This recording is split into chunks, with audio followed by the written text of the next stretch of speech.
said, there's no assets, so there's no equity. And it's quite a variable cost model. Things can change. The good things about it is that, a few of the good things, that it's fixed costs, so you can really plan out. You know you're paying so much per litre for processing, so much for bottling, so much for this, so much for that. So you know exactly where you stand, and you can plan quite well, and that suits the banks quite well, of course, as well. The one risk in this thing, of course, is wine quality management. Given that wine quality is not negotiable and it's a really important part of our business, that is the one part that you can get variation in if you process at someone else's facility. They don't pick when the grapes are right to pick necessarily, they pick it when it suits them, when they've got a gap in the processing. And so I am going to take a little bit of time later to tell you how we negotiated that. It's also how the juice is managed if you're on site all the time. And if you think about it, in our business, the last quality check comes when you stick the wine in a bottle.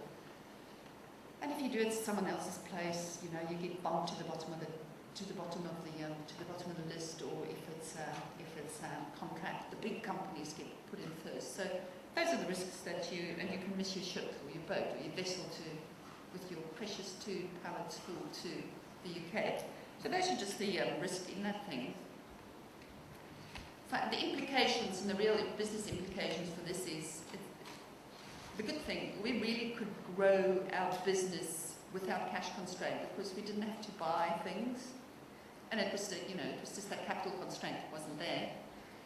We had no capital tied up in assets, other things. It of course brings the negative that it's hard to, there's no equity, so it's hard to secure finance. It's a model that forces you to be cash hungry always. There's no hidden costs, and I said about the clear planning. You don't get a bottling line that's breaking down, that's going to cost you thousands to fix and put you back a week. So all those things just work well. The returns on this is outstanding. Just to give you an example, the middle model and the traditional model returns in the wine industry about 6%. When the business was sold to Constellation, ours was 36%. Phenomenal. So that's the good things about it, and of course it's market driven. So why would you grow Merlot by the bucketful if the world doesn't want to buy it? So those are the things that you need to look at. Quite a sensible model in my view. Some of the things that I think we need to look out for, and I've been quite outspoken about this, this model leaves itself wide open to the quick buck opportunists, and they have been in our industry, and I think that right now we're vulnerable and our prices being driven down globally because of these big developers and growers and things coming in, not really for the long term, but to make a quick buck, and for them it's not a brand. Yeah. When you say the quick buck opportunists, do you mean the quick buck opportunists in this model or the previous model? No, people who just come, it's a free market, right? So people come in, they see it's an opportunity. I'm not saying there's anything wrong with it. Here I speak quite emotionally, I guess. They come in, they see Sauvignon Blanc's really easy to grow. So they grow acres and acres of Sauvignon Blanc, and bang, we sit on a traditional model and doing it a huge scale. Exactly. Yeah. As I said, it's difficult to secure finance and capital without equity. The brand has no home. I'm going to tell you about that a little bit later, but in wine, that's quite important. People want to know what grandma did, what the kids are doing, what every winemaker has a dog, and so on and so forth. The value of this model lies in goodwill only, and that, of course, is quite a difficult, it's so intangible. And one of the interesting things when we sold this company was valuing the company, and 2 companies in Auckland said, nah, wouldn't even pay $5 million for the thing. And if I tell you how much we made in the end, you'll pass out. Anyway, that is that. And of course, you have no tangible assets. And for some people, it's just hard to live with that. Doesn't bother me. Sale of King Crawford wines happened in 2003. Vinco International of Canada was in the world of wine. You've got the big guys, and you've got the big little guys, the big middle-sized guys, and you've got the plethora of little guys, really little guys. So Vinco was a big middle-sized guy. They then bought the brand, and they bought the IP. And at the time, I think most of you were still in high school, it was quite an extraordinary sale because, you know, the old boys in the industry said to us, "What did you actually sell?" You know, it was quite hard to understand that there was nothing. We didn't sell any vineyard land. We didn't sell a winery because we didn't have one mainly.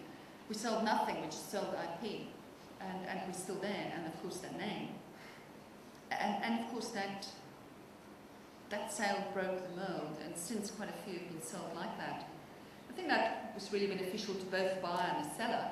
Was the earn-out clause that was attached to this S&P agreement. So we had to stay for X amount of time, and then, you know, you get a multiplier on EBIT.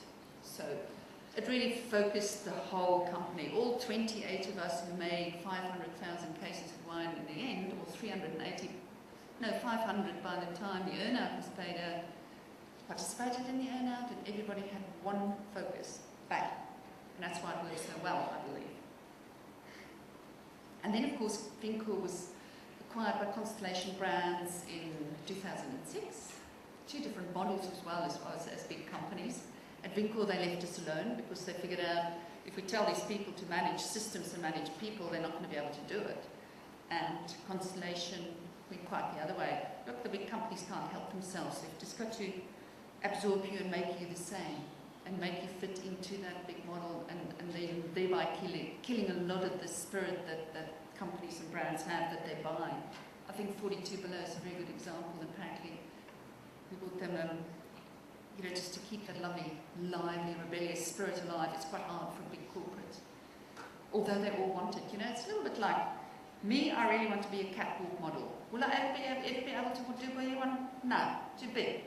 But it doesn't stop me from admiring those skinny girls and thinking they're beautiful and wanting to be one. But the corporates are a bit like that with entrepreneurs. They can't possibly be that. But it doesn't stop them from wanting to be it. And every corporate says entrepreneurial spirit, load of rubbish. Okay, so what happened to us? And I'm going to quickly tell you the story. Okay, so in 1996 we made 4,000 cases. We made Sauvignon Blanc, Chardonnay, Semillon of all things, and we also made Riesling. A lot of the growers stayed with us until we wound up last year. This is the first vintage that they didn't supply the brand, mostly. So there we were, 2 people. We ran the brand from Kingsland, from the bottom room. And if people came for a meeting, we had to put the toddler's toys in the office and then put the wine glasses out and taste around the kitchen table or the dining room table, and then take the toddler's toys out again. So there came a time when people wanted to visit the brand, 2 or 3 years later. And so we partnered up with some great growers from Hawke's Bay, and they built that beautiful facility for us and leased it. So we drew up the plans, they leased it, right? We also split the company in 2, knowing that it was the South Island that was going to take off. And the great growers were, older gentlemen with a lot of money, and all they really wanted was to sit there and say, "Isn't this nice? Yeah, aren't we looking good?" Suited us just fine. There are lots of those people around. Anyway, so we ambled on. We started exporting very early on. The brand was actually made for the UK. The guy then lost his job. We went cap in hand to Glengarry Hancocks, and New Zealand really built the brand for us. A lot of things happened that forced us to do things.